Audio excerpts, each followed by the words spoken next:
در حالی که نیروهای امنیتی همه روزه علیه طالبان می جنگند و طالبان هم بخشی از جنگ افغانستان خوانده میشه، به تازگی عبدالحکیم مجاهد مشاور پیشین شورای عالی صلح افغانستان گفته که طالبان فرشتگان صلح هستند و طالبان گروه مقدس هستند. ریاست جمهوری افغانستان هم واکنش نشان داده و گفته که به هیچ کس اجازه نمیده که با استفاده از آزادی بیان کسانی که قاتلان مردم افغانستانند فرشتگان صلح خطاب شوند. ریاست جمهوری افغانستان هم گفته وظیفه عبدالحکیم مجاهد به حالت تعلیق در آمده است. در برنامه حقیقتی است ما آقای عبدالحکیم مجاهد مشاور پیشین شورای عالی صلح افغانستان را با خود داریم. تشکر از اینکه در برنامه آمدید. آقای مجاهد، می‌خوایم از این آغاز بکنیم که چرا از وظیفه‌تان برکنار شدین؟ بسم الله الرحمن الرحیم. ما اولین باید جریان به شما با بینندگان شما و شنوندگان رادیو آزادی کمی واژگون بکنیم. روز پنجشنبه گذشته یک کنفرانس بوده راجع به تحقیقات صلح در 40 سال گذشته. ما هم بیانیه داشتیم زیر عنوان مقابله با افراط. در امو مصاحبه ما گفتیم که مرض اصلی جامعه ما افراط است. از 40 سال به این طرف کمونیست ها آمدند، سوشالیسم و کمونیسم به شکل افراطی میخواستند که در افغانستان تطبیق بکنن، نتوانستند که در افغانستان حکومت بکنن. پس از شکست روس ها و شکست کمونیست ها حکومت مجاهدین آمدند. اونها نتوانستند که حکومت در افغانستان بکنن به خاطری که اونها صبغه افراط به پیش روی گرفتند. در مقابل ناامنی هایی که گدوادی هایی که وقت با وجود آمدند، تحریک اسلامی طالبا بروز کردند. طالبایی که سابق در مقابل اتحاد شوروی و کمونیست ها در جهاد بودند و پس از کامیابی جهاد اونها به مدارس رفتند، پس کتاب های بند خود باز کردند، پس شروع کردند که در افغانستان امنیت به وجود بیارند.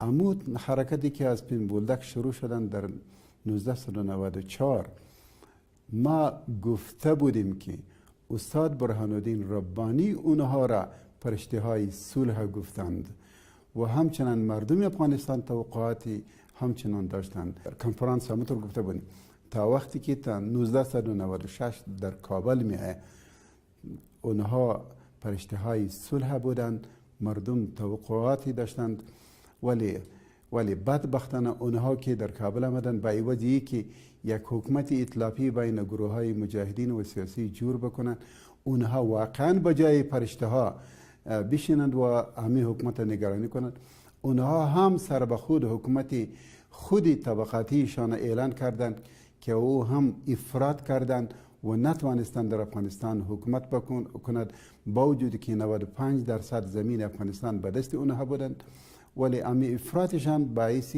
شکست اونها شدند.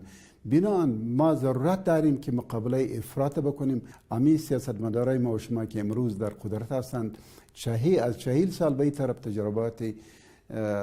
تجربات به دست آوردند. ما باید مقابله افراط بکنیم. حکیم صاحب، چیزی را که از جریان و کنفرانس نشر شد و رسانه ها او را نشر کردند، یعنی صحبت های شما هست و اسناد هم وجود داره که شما گفتین که طالبا گروه مقدس بودند. بله. شما گفتید امور را تعبیر نکنی که هستند. طالبا گروه مقدس بودند. حالا این گپ شما را خودتان این گپتان را رد میکنید؟ ما رد نمیکنیم. ما گفته بودیم که نقل قول استاد برهان الدین ربانی را کرده بودیم که اونها فرشته های صلح نمیده بودند. نه مسئله را باز جنجالی نسازید. یک مرتبه مسئله را تصفیه کردیم، از سرنو با سوالات غلط مسئله را جنجالی نسازید. منظور می بود که آیا گروه طالبان هنوز هم به نظر شما گروه مقدس هستند یا خیر؟ ما تقریبا 100 بیانیه اونجا داریم و او در مطبوعات وجود داره، در سایت ها وجود داره. ما گفتیم ای کاش که اونها یک حکومت ائتلافی بین احزاب سیاسی مجاهدین جور میکردن، اونها مقام فرشته را حیز میکردند و اما حکومت نگره میکرد. اونها هم شکل افراطی را کردند. بله، یعنی شما میگین که رسانه ها آنچه را شما بیان کردین تعریف کردن، غلط کردند، مطلقاً به شکل غلط امر بیان کردند و عالم تقاضا داریم امو ژورنالیستی که گفای ما را تحریف کردند و در مابین مردم ما را نفاق انداخته، او باید محاکمه شود. آقای مجاهد، چی ضرور بود که شما در اتر یک مجلس این موضوعات که خدشه‌دار میسازه از ذهنیت مردم یادآوری بکنید؟ خو این مسئله دیگه است. ما یک عالم دین هستیم، ما یک سیاستمدار هستیم، ما یک مجاهد هستیم. ما حق داریم به مردم نصیحت بکنیم، به حکمرانها نصیحت بکنیم. پیغمبر خدا به ما میگه الدین النصیحه، قالوا لمن یا رسول الله؟ قال لله ولی کتاب الله ولی رسوله ولی ائمه المسلمین و عامتهم. دین نصیحت است برای خدا و کتاب خدا و رسول خدا که حمایتشان باید بکنی و حکمرانان مسلمان ها و برای عام مسلمان ها ما وظیفه داریم که حق بیان بکنیم. اما امروزی طالبان شما چگونه بررسی میکنین؟ آنچه را اونا انجام میتن مردم به خون و خاک خون میکشانند. مسئله ما مربوط به امروزه نیست. ما از تمام جناح عالی تقاضا میکنیم، مکررا تقاضا میکنیم برای خدا تحریک اسلامی طالبان باید شکل افراطی را باید ختم بکنه. ما تقاضا میکنیم حکومت افغانستان باید شکل افراطی را اقدامات نکنه. ما تقاضا میکنیم سیاستمداری که به نام جهاد، به نام سیاست در افغانستان امتیاز میگیرد، شکل افراطی را از بین ببرد. برای خدا واقعیت های زمینی در افغانستان قبول کند، منافع ملی افغانستان را در نظر بگیرد و با یک دیگر قبول بکنند، یک هماهنگی کوگزیستنس در مابین خود بیارند. بله، آنچه را امروز طالبان انجام میده از نظر شما کارکردشان جواز داره؟ ما در این مسئله نیستیم که او کی جایز است کی نجایز است، به کی فتوا میتیم به کی. ما مسئله دیگر که اونجا مطرح کرده بودیم در کنفرانسی شانتلی بود در فرانسه در 2012. امو مثلا نقل کرده بودیم که زیا مسعود، جناب قانونی صاحب، جناب اتمر صاحب، جناب محقق، دیگرها بزرگان موجود بودند. زیا مسعود از ما سوال کردن مثل که شما از ما سوال میکنید. ما در ابتدای مجلس که شریک مجلس میشدیم اعلان کردیم ما نماینده طالبان نیستیم و برادر، ما نماینده دولت نیست، به شکل شخصی اینجا آمدیم، نظریات شخصی را داریم. اونها با ما مخاطب شده مثل شما وری که با ما مخاطب میشین. مرا گفت مجاهد صاحب عمیق انفجار و انتحاری که طالبان میکنه کدام ملا برشان فتوا داده، کدام شرایط برشان اجازه داده؟ ما برشان گفت و برادر از شما پرسان میکنیم، حکومت قانونی مشروع سردار داود خان موجود بوده، از پنجشیر که مقاومت مسلح در مقابلشان شروع شدن کدام مفتی بر شما فتوا داده بود؟ کدام شریعت به شما اجازه داده بود؟ یک. دو، طالبان جهاد کردند، روس شکست دادند، به مدارس رفتند، پس کتابای خود شروع کردند، حکومت به شما واگذار شد. اونها هیچ موجود نبودند. در 1996 اونها به قدرت آمدند. در داخل شهر کابل مطابق احصایه ملل متحد بیشتر از 60,000 مردم قتل شدند. کدام مفتی به شما فتوا داده بوده؟ کدام شریعت به شما اجازه داده بودن که همین مردم رو بکشید؟ مجاهد صاحب، گذشته را کنار میمونیم و تاریخ و مردم قضاوت میکنن. بس سر امروز داریم. آیا آنچه را که طالبان امروز انجام میتن در برابر نظام میجنگن، مردم بیگناه ما را میکشن، آیا اینمی عمل کردشان از نظر شما که در شورای عالی باز تکرار کرده این سوال؟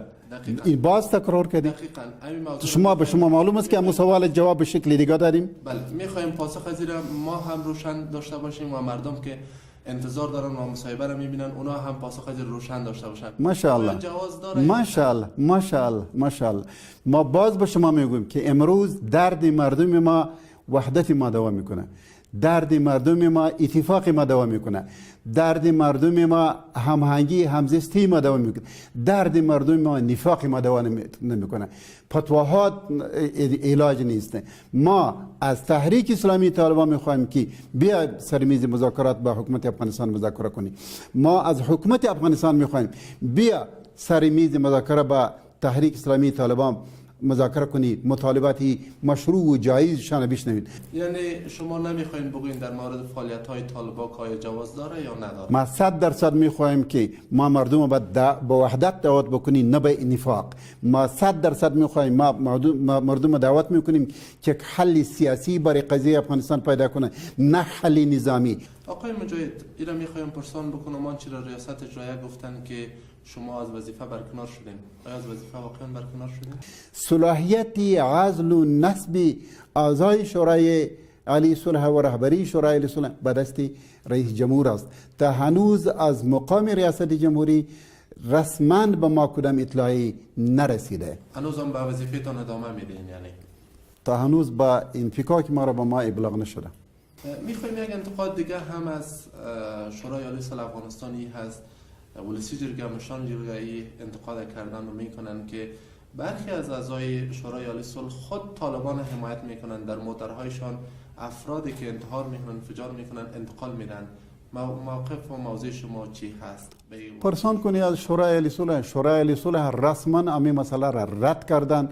کسایی که امی ادعا کردن از اونها خواستار شدن که اسناد به شورای عالی صلح بیارن. متاسفانه تا هنوز کسی حاضر نشدن که همچنان اسناد بیارن. آقای مجاهد، میخوایم میره هم بپرسیم که شما در جریان صحبت‌هایتان روز پنجشنبه گفته بودین که طالبان هم افراط کردن، چنانچه بیشتر هم اشاره کردین، و حکومت فعلی را هم گفتین که افراط کردن. آیا طالبان و حکومت هر دو نظام اونا را نظام فعلی را شما برابر می‌دانید؟ ما در اون روزم گفتیم نظام جناب کرزی صاحب، نظام دکتر صاحب اشرف غنی که از دموکراسی صحبت می‌کند، دموکراسی که ما در قانون اساسی یک چوکاٹ برشان بخشیده ایم، بنا دموکراسی که ما در یک چوکاٹ در افغانستان قبول کردن، بعضی مطبوعات، بعضی میدیا اونها به شکل منفی، به شکل دموکراسی لیبرال ترویج میکنه که شکل افراطی را دارن، باید جلوگیریشان میشود. بله، میخوایم میره بپرسم آقای مجاهد که نیروی امنیتی افغانستان که در جنگ علیه طالبان کشته میشن، آیا اینا را شما هم شهید می‌نامید؟ هر افغانی که در افغانستان شهید میشه ما او را شهید مینامیم و قربانی که به هر طرف برای مردم افغانستان و استقرار در افغانستان و برای صلح افغانستان است برای ما قابل قدر هستند. بله، شما گفتین هر افغانی که در افغانستان کشته میشن شهید هستند. طالبان هم جز خاک افغانستان هستند، اونا هم افغان هستند. اگر اونا هم در خاک کشته میشن، اونا هم شهید هستند. ما تماما فعالیت های ارگان های امنیتی حکومت افغانستان تایید میکنیم و از خداوند متعال دعا میکنیم که اونها در صلح آوردن در افغانستان کامیاب شوند. اما ما پاسخ خود و شنونده پاسخ نگرفتن. شما گفتین که کسایی که هر افغانی که در افغانستان کشته، هر افغانی معصومی که بدون مجوز در افغانستان کشته می شود ما او را شهید نمیدیم و نمیخواهیم که هیچ افغانی معصوم کشته شود در افغانستان. خیلی تشکر. از شما تشکر. سلام علیکم.